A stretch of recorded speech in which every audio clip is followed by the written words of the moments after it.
এই মুহূর্তে আপনারা যারা অল্প বাজেটে একটা ল্যাপটপ কিনতে চাচ্ছেন বাট আপনাদের ইউজার প্রায়োরিটি আসলে বিভিন্ন দিকে। এমন হইতে পারে আপনি অফিসিয়াল কাজকর্ম করেন, সেখানে আসলে আপনার একটা ল্যাপটপ প্রয়োজন এবং সেটা একটা প্রিমিয়াম ডিজাইনের হইতে হবে। আর তাছাড়া হইতে পারে আপনার ছোটখাটো বিজনেস আছে, আপনি সেটা মেইনটেইন করতে চান, হিসাব নিকাশ করতে চান। আবার বিভিন্ন Facebook পেজ-টেজ থাকে, সেগুলোকে আসলে ম্যানেজ করা, ছোটখাটো পোস্টার ডিজাইন করে সেখানে আপলোড দেয়া। এই কাজকর্ম করার জন্য আসলে একটা ল্যাপটপ আপনার দরকার। তাহলে আপনার জন্য এই Lenovo ThinkPad এর ল্যাপটপটা খুবই আইডিয়াল হতে পারে। প্রিমিয়াম একটা ডিজাইন আছে এবং এটার দামও কিন্তু খুবই কম। টু বি এক্সাক্ট এটা আপনারা এখন 22,000 টাকায় কিনতে পারবেন অ্যাপল টেক গিয়ার থেকে। যেকোনো পুরাতন ল্যাপটপ অথবা যদি পুরাতন স্মার্টফোন কিনতে চান বা আপনার হাতের ল্যাপটপ বা স্মার্টফোন যদি আপনি আসলে এক্সচেঞ্জ করতে চান, তাদের সাথে কন্টাক্ট করতে পারেন। বসুন্ধরা সিটিতে তাদের কিন্তু 2টা শোরুম রয়েছে এবং আপনারা সারা বাংলাদেশে যেকোনো জায়গা থেকে তাদের কাছ থেকে হোম ডেলিভারি করেও প্রোডাক্ট নিয়ে নিতে পারেন নিশ্চিন্তে। তো এবার এই যে Lenovo ThinkPad এর ল্যাপটপটার কথা বলতেছিলাম, এটার এক্সাক্ট মডেল হলো Lenovo ThinkPad T470S মডেলের ল্যাপটপ। এটার নামটা খানিকটা উইয়ার্ড, বাট এটা দেখতে কিন্তু ভাই উইয়ার্ড না। এটা খুবই সুন্দর, মোটামুটি স্লিম এবং বেশ প্রিমিয়াম একটা ডিজাইন আছে। এটার যে বিল্ড কোয়ালিটি আছে সেটা কিন্তু প্লাস্টিক এবং মেটাল ব্যবহার করা হয়েছে। সো সেই হিসাবে বিল্ড কোয়ালিটি যে একদম টপ নচ লেভেলে তা বলবো না, তবে এই বাজেট সেগমেন্টে খুবই ভালো একটা বিল্ড কোয়ালিটি অফার করতেছে ফর শিওর। এবং এখানে সবথেকে ভালো ব্যাপার যেটা, সেটা হচ্ছে যে ThinkPad এর যে আসলে প্রেজেন্টেশন, লাইক এই যে ল্যাপটপটা দেখতে পাচ্ছেন, এটার পরে কিন্তু সুন্দর একটা কোটিং করা আছে। এটা হাতে ধরলে টাচ করলে আপনি বুঝতে পারবেন ইট ফিলস প্রিমিয়াম এবং দেখতেও কিন্তু খুবই ভালো। জাস্ট আপনার ডিজাইনটা দেখেন এবং এটা কিন্তু আনফোল্ড করে এরকম একদম ফ্ল্যাট করে ফেলা যায়। সো ডিজাইনের দিক থেকে আমার মনে হয় যে আপনার ভালো লাগবে। এটা বেশ পুরাতন একটা ল্যাপটপ হইলেও এই মুহূর্তে 2025 সালে এসে এটা আপনার খারাপ লাগবে না, মোটামুটি ছোটখাটো আছে। আর যেটা বলতেছিলাম যে এটার যে পারফরমেন্সের ক্ষেত্রে অফিসিয়াল কাজকর্ম করা এবং লাইট ইউজের ক্ষেত্রে যারা আসলে একটা ল্যাপটপ খুঁজতেছেন তাদের জন্য কিন্তু এটা ভালো হবে, বিকজ এটাকে কিন্তু পাওয়ার করতেছে Core i5 এর 6th জেনারেশনের একটা প্রসেসর, যার মডেল হলো Core i5-6300U এবং যেখানে কিন্তু ডুয়াল কোর 4 থ্রেড রয়েছে এবং এর সাথে রয়েছে 8GB RAM এবং 256GB SATA SSD। এবং ল্যাপটপটা আনফোল্ড করলে এখানে পাওয়ার বাটন ডেডিকেটেড পেয়ে যাচ্ছেন। তার পাশে যে কিবোর্ডটা রয়েছে, কিবোর্ডটাও কিন্তু যথেষ্ট প্রিমিয়াম আছে এবং টাচপ্যাডটা দেখতে পাচ্ছেন,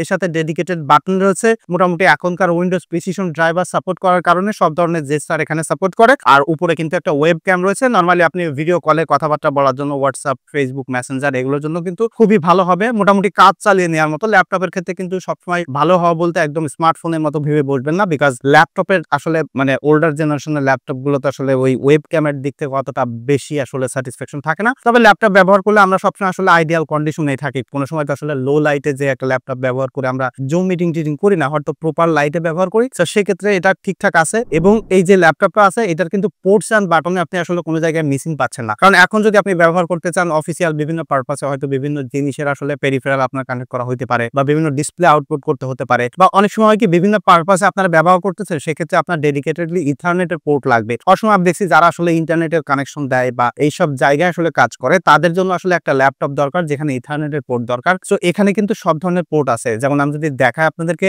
বাম পাশে কিন্তু এখানে চার্জিং পোর্ট দেখতে পাচ্ছেন, তার সাথে একটা ইউএসবি পোর্ট রয়েছে এবং এখানে মূলত এক্সজস্ট পাচ্ছেন বাতাসগুলো বের হওয়ার জন্য। আর তার পাশে একটা হেডফোনের জ্যাক রয়েছে আর এখানে কিন্তু এসডি কার্ডের স্লট রয়েছে। আর ডান পাশে যদি দেখেন, এখানে কিন্তু আপনারা একটা সিম স্লট পাচ্ছেন আর তার পাশে ইথারনেটের পোর্ট রয়েছে, একটা ইউএসবি পোর্ট এবং একটা এইচডিএমআই পোর্ট রয়েছে এবং তার পাশে একটা ইউএসবি পোর্ট এবং একটা ইউএসবি সি পোর্ট। তো ইউএসবি সি পোর্ট কিন্তু এখন মডার্ন বিভিন্ন ধরনের আসলে অ্যাক্সেসরিজে কাজে লাগে এবং এটা দিয়ে আপনার চার্জও করে ফেলতে পারবেন এই ল্যাপটপটাকে। অর্থাৎ আপনার যদি বাসায় স্মার্টফোনের চার্জার থাকে বেশি ওয়াটের, আপনি যদি কোনো জায়গায় যান তাহলে সেই চার্জারটা ক্যারি করলেই আপনি ল্যাপটপকেও চার্জ দিতে পারবেন, আবার আপনার স্মার্টফোনকেও চার্জ দিতে পারবেন। সো এটা কিন্তু ভেরি কনভিনিয়েন্ট এবং যেটা বলছিলাম যে ল্যাপটপটা সাইজটা আসলে খুব বেশি বিগার না, তো সেই হিসেবে কিন্তু যে কোনো জায়গায় ক্যারি করাও খুবই ইজি এবং এটার ওয়েটও খুবই কম। ডিসপ্লেটা কিন্তু 14 ইঞ্চি আছে, অর্থাৎ 14 ইঞ্চি ফুল এইচডি রেজুলেশনের একটা ডিসপ্লে আপনারা পাচ্ছেন, যেটার কালার অ্যাকুরেসি ভালো আছে। লাইক আপনি যে কাজকর্মগুলোর কথা বললাম এবং ছোটখাটো আসলে গ্রাফিক্সের কাজকর্মগুলো আপনারা করতে পারবেন। তবে এটা আসলে সুপার পাওয়ারফুল ল্যাপটপ না, যে কারণে লাইক আপনি প্রচুর পরিমাণে ইলাস্ট্রেটর বা ফেসবুক একসাথে ব্যবহার করে আসলে একটা ভালো পারফরমেন্স পাবেন সেরকম না।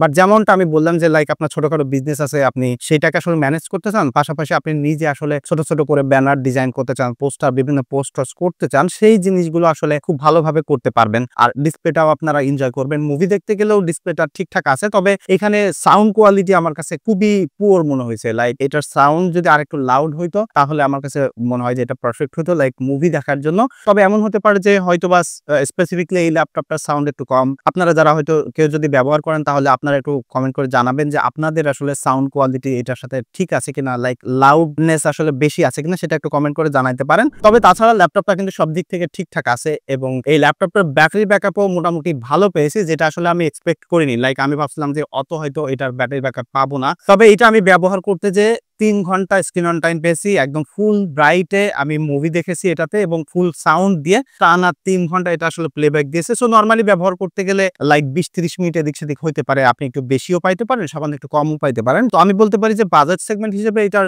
ল্যাপটপটার ব্যাটারি ব্যাকআপ যথেষ্ট ভালো আছে এবং আপনি চাইলে কিন্তু টাইপ সি দিয়ে চার্জ করতে পারতেছেন। আবার ডেডিকেটেড একটা পোর্টও রয়েছে। ২২,০০০ টাকার বাজেট সেগমেন্টে আমার কাছে মনে হয় যে সুন্দর একটা প্রিমিয়াম ডিজাইনের ল্যাপটপ এবং যারা লাইট ওয়ার্ক গুলো করতে চান তাদের জন্য খুবই ভালো একটা চয়েস। আপনারা যদি এই ল্যাপটপটা কেউ ব্যবহার করেন তাহলে ডেফিনিটলি আপনাদের এক্সপেরিয়েন্স কেমন পাচ্ছেন সেটা একটু কমেন্ট করে জানাবেন। দেখা হচ্ছে আগামীকাল। ধন্যবাদ সবাইকে।